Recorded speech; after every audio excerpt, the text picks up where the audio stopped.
So now we will discuss about sampling. जब हमने कोई रिसर्च करनी है या स्क्रीनिंग परफॉर्म करनी है, जैसा हमने प्रीवियसली स्टडी किया, तो हम सारी की सारी पॉपुलेशन पे कर नहीं सकते। सपोज़ अगर मैं कोई रिसर्च कर रही हूँ या मैं स्क्रीनिंग कर रही हूँ, जो मैंने जिसमें देखना है prevalence of chronic heart disease in people of Faisalabad, तो ये नहीं है कि मैं पूरे फैसलाबाद के पीपल में इसको देखना शुरू कर दूँ, ऐसे पॉसिबल नहीं है।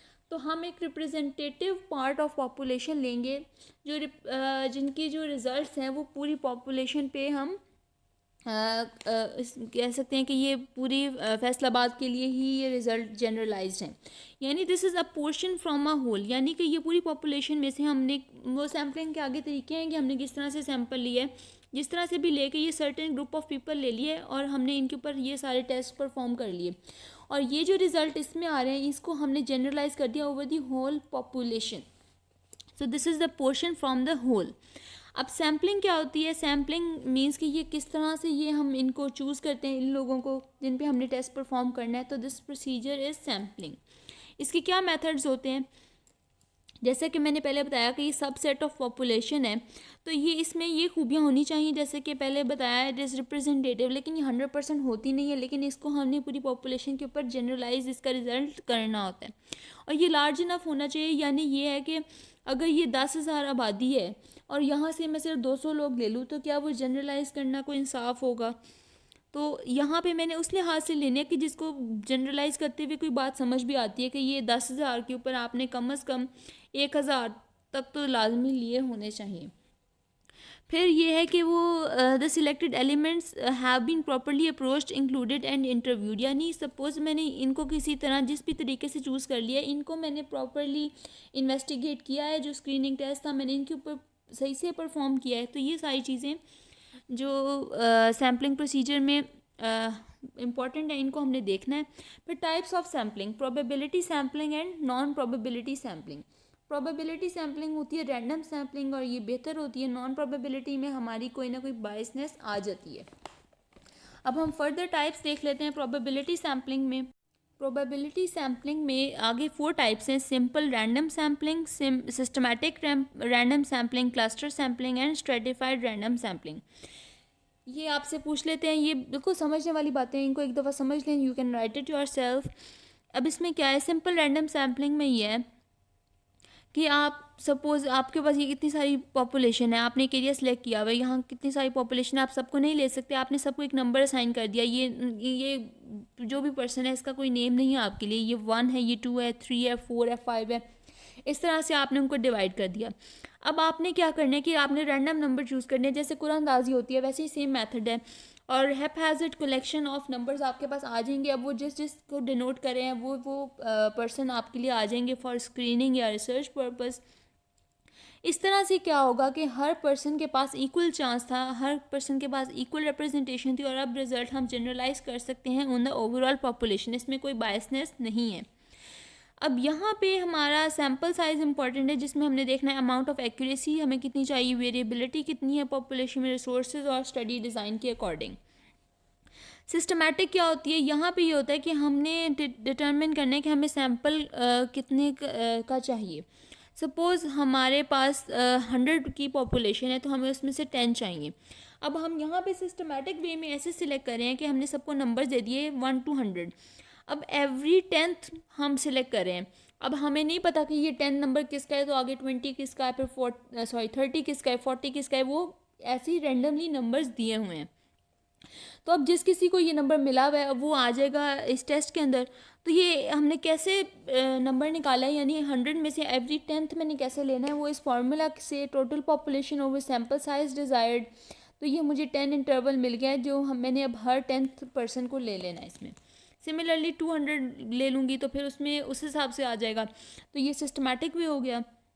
उसके बाद आती है क्लस्टर सैम्पलिंग, यानी मैंने पूरा फैसलाबाद में इंक्लूड नहीं कर सकती, लेकिन अब मेरे पास उसके पूरी एरियाज़, मोहल्ला, टाउन की इंफॉर्मेशन नहीं है, और ना मैं पूरा विज़िट कर सकती हूँ। तो मैंने क्या किया कि एक बिल्कुल इस पूरे एरिया को मैंने पार्ट्स में डिवाइड कर दिया। इस तरह, ज़ाहिर बात है प्रॉपरली इस तरह डिवाइड तो नहीं होता, इसको मैंने एक पार्ट जो बनाया है इसको मैं कहूँगी दिस इज़ अ क्लस्टर। तो ये मुख्तलिफ क्लस्टर्स में डिवाइड करके फिर मैंने इनमें से जो है ना आगे रैंडम सैम्पल या सिस्टमेटिक सैम्पल ले लेना है।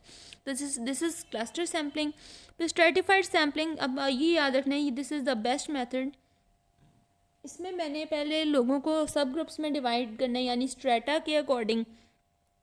स्टेटा क्या हो सकते हैं मेरी, यहाँ पे जेंडर हो सकती है, इकोनॉमिक स्टेटस, रिलीजन या एज के लिहाज से, किसी भी लिहाज से मैंने उनको पहले क्लासीफाई करके रखा है। उसके बाद मैंने उसमें से फर्दर मैंने ले लेने हैं सैम्पल्स। अब ये चीज़ ज़रा टाइम टेकिंग है, लेकिन इसमें बायस जो है मिनिमम है। ओवरऑल एडवांटेजेस अगर हम देखें प्रोबेबिलिटी सैम्पलिंग के, यहाँ पे क्या हो रहा है, देर इज़ मिनिमम बायस। इसके अलावा एस्टिमेशन हम कर सकते हैं सैम्पलिंग एरर की, बिकॉज यहाँ जब हमने हर तरफ से बायसनेस ख़त्म कर दी तो अगर यहाँ कोई एरर आ रहा है तो हम उसको फिर एस्टिमेट आराम से कर सकते हैं।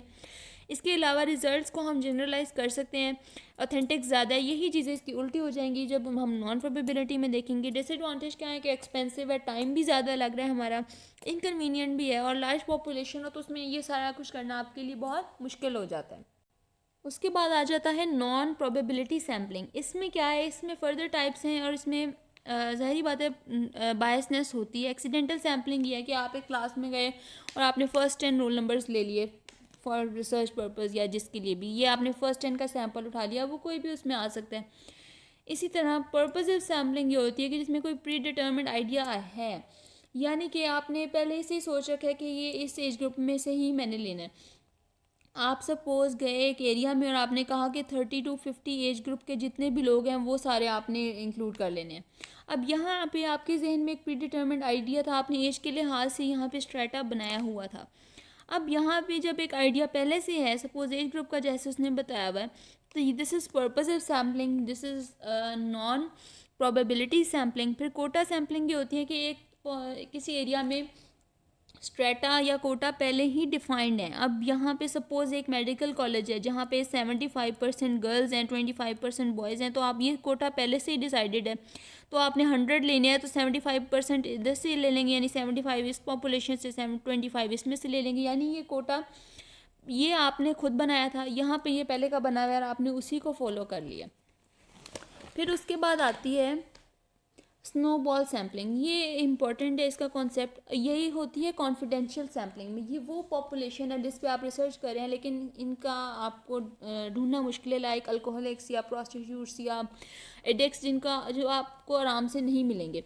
आप क्या करेंगे, सपोज़ आपको ये एक एडिक्ट का पता चला, आप इससे आपने जाके सारा डाटा लिया। अब आप क्या किया कि इसी से आपको किसी और एडिक्ट का पता चल गया, आप वहाँ गए, फिर उससे आगे आपको किसी और का पता चल गया, उसने 2 और का बता दिया। इस तरह करते करते आप उस एरिया में काफ़ी सारे जो हैं एडिक्ट्स से आप ये सैंपल आपका बन गया, आप इनसे इंफॉर्मेशन कलेक्ट कर सकते हैं। यानी कि आगे जाते जाते हैं जैसे आइस बॉल, उसका साइज़ बड़ा होता जाता है तो एंड तक बहुत बड़ा हो जाता है। तो ये स्नोबॉल सैम्पलिंग है कि इसका साइज़ इस तरह ग्रेजुअली बढ़ता जाएगा, क्योंकि हर एक से आपको नए एडिक्ट का पता चलता जाएगा तो आपका सैंपल साइज़ पूरा हो जाएगा।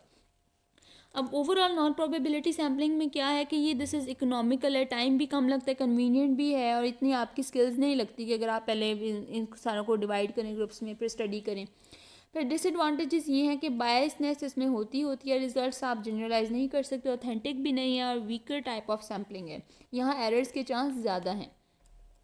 अब एरर्स किस वजह से होते हैं, साइज़ की वजह से। जो लाइक अगर मैंने जैसे पहले एग्जांपल दी कि अगर 10,000 की पॉपुलेशन है और आप 200 लोगों की सिर्फ कर लें तो ये कोई जस्टिफिकेशन होगी कि आप इतने से साइज़ में आप पूरी पॉपुलेशन के ऊपर रिजल्ट को जनरलाइज करें। फिर ऑब्जर्वर की वेरिएशन आ सकती है, लाइक अगर मैं ऑब्जर्व कर रही हूँ कोई चीज़ और कोई और ऑब्जर्व कर रहा है तो वो उनकी ऑब्जर्वेशन में कोई एरर आ सकता है, 2 लोगों की ऑब्जर्वेशन में एरर होगा, या सब्जेक्ट वेरिएशन होगी, लाइक बीपी हम ये करें तो एट डिफरेंट टाइम्स उसका बीपी डिफरेंट आ रहा है, या इंस्ट्रूमेंटेशन ख़राब है, आपका बीपी ऑपरेटर्स ही नहीं सही वर्किंग, या इनकम्प्लीट कवरेज है कि आपने सही से कवरेज ही नहीं की, सिर्फ एक छोटा सा एरिया पूरे पॉपुलेशन से ले लिया, आपको बजाय हर एरिया से थोड़े थोड़े लोग लेके पूरा सैंपल बनाते हैं, आपने एक ही जगह से ले लिए, बायसनेस रखी तो वहाँ पे कवरेज कंप्लीट नहीं हुई।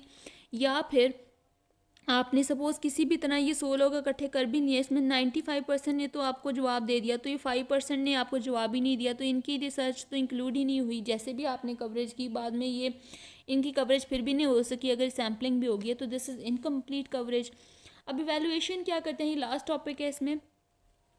रैंडमाइज कंट्रोल ट्रायल्स होते हैं, यानी एक दफ़ा एक दफ़ा सैम्पलिंग होगी, उसके बाद रैंडमाइज कैसे हम करते हैं कि हम 2 ग्रुप्स में उनको डिवाइड करते हैं, कंट्रोल और जो है एक्सपेरिमेंटल ग्रुप, और कंट्रोल में हमने सारी चीज़ें इन दोनों में सेम रखनी है, सिर्फ एक एलिमेंट का डिफरेंस रखते हैं ताकि हम उसको स्टडी कर सकें उसके इफेक्ट को। और यहाँ पे अनकंट्रोल्ड है, यहाँ हम सारों को एक जैसा ही ट्रीट कर रहे हैं। बाकी यहाँ पे स्क्रीनिंग और डायग्नोस्टिक टेस्ट में डिफरेंस है, आपने इसको देख लेना एक दफ़ा। सो this is all about this chapter, और ये बिल्कुल भी मुश्किल नहीं था। आई होप सो ये पहले से ईजी हो गया होगा। Moreover, this is very important with regards to SEQ, so I hope this would have been helpful for you. Keep watching and subscribe.